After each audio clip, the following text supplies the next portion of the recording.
дар назди пайкараи модар воқеъ дар маркази шаҳри ваҳдат ҳаводорону мухлисони варзиш дар даст шиори овозаҳо ба истиқболи як гурӯҳ варзишгарони муваффақи минтақа баромаданд.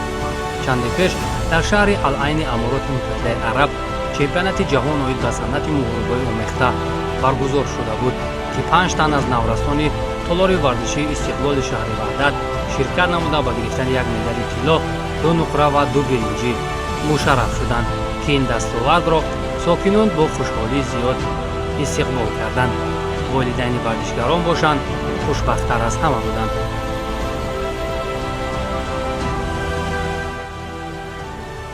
имрӯз ман модари хурсанд ҳастам, ки фарзанди ман дар сатҳи ҷаҳонӣ ҷои сеюмро ишғол кард. Мирзоев Иброҳимҷон.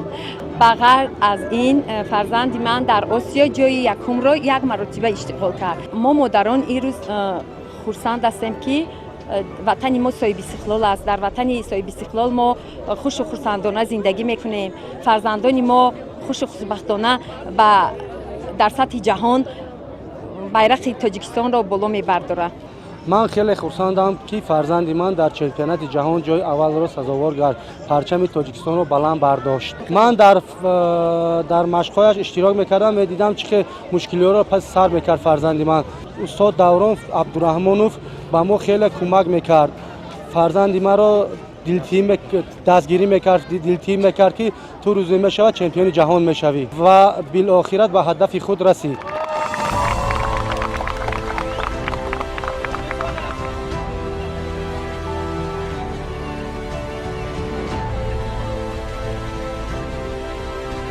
абдураҳим раҳимов дар чемпионати ҷаҳон дар вазни 34 килограмм сазовори медали тилло гардида, ҳамчунин абдулло шарифов бо ҳамроҳи азизулло мирзоев барандаи нишонҳои нуқра шуданд. иброҳим мирзоев ва бунёд сайдуниев дар ин мусобиқоти бонуфоз ба гардан медалҳои биринҷиро овехтанд. ёдовар мешавем, ки ин наврасони муваффақ зери роҳбарии мураббии ҷавону бо таҷриба Даврон Абдураҳмонов машварзӣ намуда роҳи худро то ба чемпионати ҷаҳон бурданд. таваҷҷӯҳ ба меҳнату заҳматҳои ин варзишгарон метавонад ба онҳо ангезаи иловагӣ бахшида боз садҳо наврасони дигарро ба сӯи варзишу тарбияи ҷисмонӣ биёрад.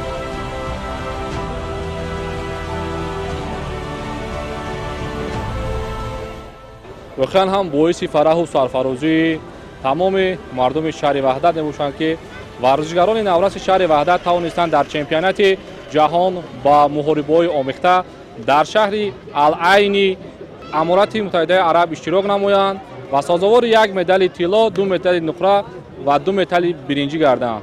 имрӯз бошад мо тасмим гирифтем, ки ин варзишгаронро ба як шукӯҳу шаҳомати хоса дар назди ҳайкали модар пешвоз гирем ва ба ҳамин васила ба дигар варзишгарон инро расонем, ки дар ҷумҳурии Тоҷикистон кадом варзишгаре, ки берун аз кишвар рафта иштирок мекунанд, қадрдонӣ карда мешавад. чӣ хеле мебинед имрӯз хурду бузург ба истиқболи ин варзишгарон омадааст, ки ба онҳо бо сабр илҳом мебахшад, ки дар мусобиқаҳои оянда парчами ҷумҳурии Тоҷикистонро дар сатҳи байналмилал баланд бардорад. ёдовар мешавем, ки дар чемпионати ҷаҳон наздик ба 1500 варзишгар аз 6 давлати сайёра ширкат намуда барои унвони қаҳрамонӣ мубориза бурданд, ки дар ин ҷараён наврасони Тоҷикистон тавонистанд бо ба даст овардани 8 медали тилло, 7 нуқра ва 8 биринҷӣ дар миёни 60 кишвари ҷаҳон мақоми сеюми дастагиро ишғол намоянд, ки медали тиллои Абдураҳим Раҳимов ва ҷоизаҳои ба дастовардаи 4 тан аз варзишгарони навраси шаҳри ваҳдат низ ба мавқеъгирии мунтахаби Тоҷикистон таъсир расонид. вақти ман унҷо рафтам, 4 рақиб доштам. якмуш аз Америка буд, он чемпиони Европа, чемпиони ҷаҳон буд. ман ӯро ба партер шикаст додам. дуюм соперникам аз Англия буд. онҳом шикаст додам ва сеюм рақибам аз Тоҷикистон буд, чемпиони ҷаҳон буд, чанди карта чемпиони боз Тоҷикистон буд. онҳо шикаст додам ва финал баромадам. рақиби ман аз Украина буд, онро ба усули партер шикаст додам. вақте ман онро шикаст додам, чемпиони ҷаҳон шудам. ман ба минбари фахрӣ омадам ما گرفتم وقت اومدم وقت سود ملی پرچم بالا شد من خیلی خرسند شدم و ما در اون جای پرزیدنت تجمع تبریک گفت و من خرسند شدم. Ladies and gentlemen, please rise for the national anthem of Tajikistan.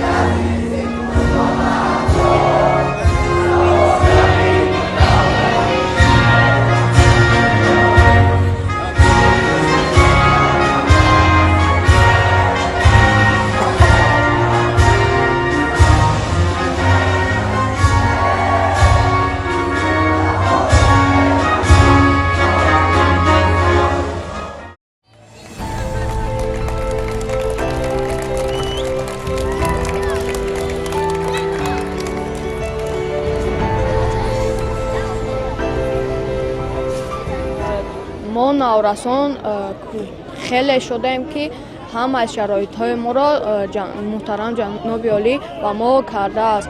ما باید فقط تمرین های خودمون را سخت کنیم و در مسابقه ها در دیگر دولت ها نام تاجیکستان را بلند برداریم. ما پیش از چمپیونات جهان و چمپیونات آسیا رفته بودیم و در چمپیونات آسیا من جای اول را گرفتم. و چمپیونات جهان رفتیم و در چمپیونات جهان من 3 رقیب خود را شکست دادم و در 4مش مغلوب شدم. من از جهت فیزیکی من با حریف خودم بای دادم. کوشش میکنیم که خطاگاه خودم را اصلاح کنیم و در چمپیونات جهان باز جای اول را گیریم. برای چمپیون‌ها خرسک زدیم بچه‌ها نشستن. بچه‌های ما در چمپیونات جهان جای‌های نمایان را اشغال نمودند. 1 تا مدال یکم، 2 تا دوم، 2 تا سوم گرفتند. شما همه شما میتوانید در این مسابقه ها اشتراک کنید. برای اشتراک کردن در این مسابقه ها باید مهنت کردن در کورای با این تالار اومدن، تمرین کردن در کورای پدر و مادران را گوش کردن، مکتب را خوشو خونده با ذهن تیز برآمد کرده در مسابقه ها جایهای نمایان را اشغال کردن در کار است. همه شما شانس دارین که در همین خالی مسابقه های جهانی برآمد کنین. فقط مهنت کردن در کورای. رحمت کلام میگیم با پرزیدنت محترم امامعلی رحمان، با رئیس شهر دوشنبه محترم رستم امامعلی، با پرزیدنت فدراسیای صنعت مربوطه آمیخته تجمع دوران جوراєв که شانس‌های کلام برای ورزشگران مهیا کرده است که در مسابقه ها رفته از دولت بیرون برآمد کنند، پرچم تاجیکستان را بلند بردارند. از زمانی که این تالار گشوده شد من خیلی خرسند شدم که در این به ما نزدیکتر است و آمده در اینجا مشق تمرین میکنم و در کوچه بیهوده نمیگردم و از استاد خود عبدالرحمن دوران منت دارم که در این تالار ما را مشق تمرین میدهد. ما خیلی خرسندیم که در تالار ما بسیار بچه ها برقوت هستند که آنها در مسابقه جمهوری و چمپیونات جهان جای نمایان گرفته همیشه با صادقانه برای خلق وطن خدمت میکنند و پرچم برداری دولت میشوند.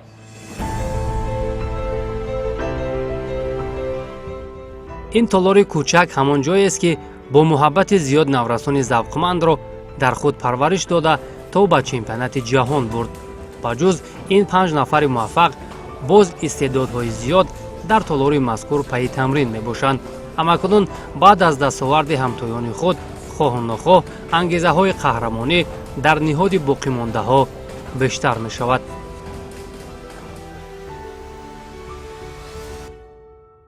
از سبب اونه که من در چمپیونات جمهوری تاجیکستان جای دوم رو گرفتم، بعد مرا با هیئت متحب دعوت کردم با چمپیونات جهان بردم вақте ки мо ба чемпионати ҷаҳон рафтем, рақибони мо хеле пурқувват буданд, не ки мо бисёр хуб тайёрӣ дида будем, ба ин натиҷа омадам. ин натиҷа маро қонеъ кард, барое ки ин бори аввал буд. мо бисёртар кӯшиш мекунем ва аз ин кара ҷои аввалро мегирем. ман ба бачаҳои толори худамон тавсия медиҳам ки бисёртар машқ кунанд, меҳнат кунанд, ҳамаш мешавад.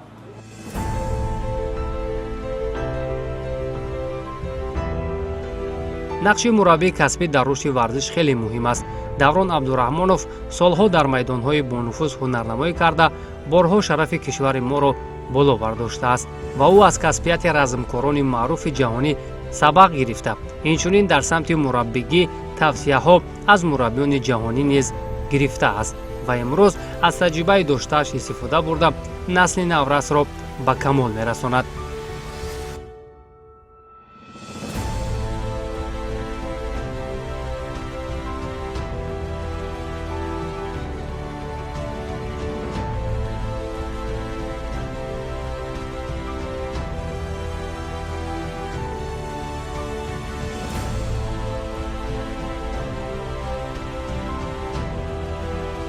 در این تورهای ورزشی ششموشید مشق کنم، در مسابقه ها برآمده کنم، چرم تیغه بشود، قلی میشوم. تشکر میگویم به استاد دوران عبدالرحمانов.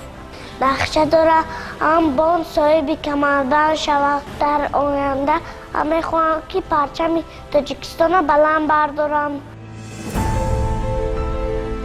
дар ин толор бештар чеҳраҳои намоёну вардишкарони муваффақ даъват мегарданд то ба насли наврас як ангезаи иловагӣ бахшанд. аъзам ғафуров ва нурулло алиев ду чеҳраи шинохтаи варзиши тоҷик ба ин толор ташриф оварда буданд ки бо наврасон суҳбат намуда аз сирри муваффақияту роҳи дурусти тамрин ба онҳо маслиҳатҳо дода буданд. албатта дидани размкорони ботаҷриба аз наздик ва аз онҳо чизе омӯхтан барои наврасон як роҳи хуби муваффақ шуданро кушода мекунад. ҳамин калиди пешравии шумо дар чие? дар дӯст доштани касбтонад. ин ҳамин касб ки намҷа меоен, агар шумо дӯст надорен, сидқан накунен, хитона фреб кардестен. бояд шумо инсони хуб шавед. ҳам хеласта шумо агар ҳам чемпион шавед, ҳам тарбияи хуб надошта бошед, чӣ мегам? мегӯяд ки як варзишгари бетарбия. 10 таҷрибаи гуфт ту бояд 10 та не 11 та 12 та бикунӣ. 8 та 9 та мезани, маълим намебинад. ҳам хеласта маълим намебинад. не ки ту маълима фреб накардести, хиёл мекунӣ ки маълим мара надид, ман фреб кардам задам. ту пешаи ҳама хита фреб кардести. ҳам хеласта хитона фреб мекунӣ. баъд ай дигарро ақиб мемонӣ. ин чиза қапидин. бояд шумо сидқан биқапед. эдвар мешавем ки дар соли 2025 дастпарварони толори варзишии истиқлол дар ҳама мусобиқаҳои дохилӣ садрнишин буда пайваста зинаҳои ифтихориро соҳиб мегарданд. маҳз ҳамин муваффақияту комёбиҳои онҳо дар чемпионату мусобиқаҳои сатҳи дохилӣ буд ки онҳоро то ба чемпионати ҷаҳон бурд. ҳамакунун бо умедҳои бештару нақшаҳои муҳимтар варзишгарони толори варзишии истиқлол ба сӯи муваффақиятҳои бештар талош мекунанд.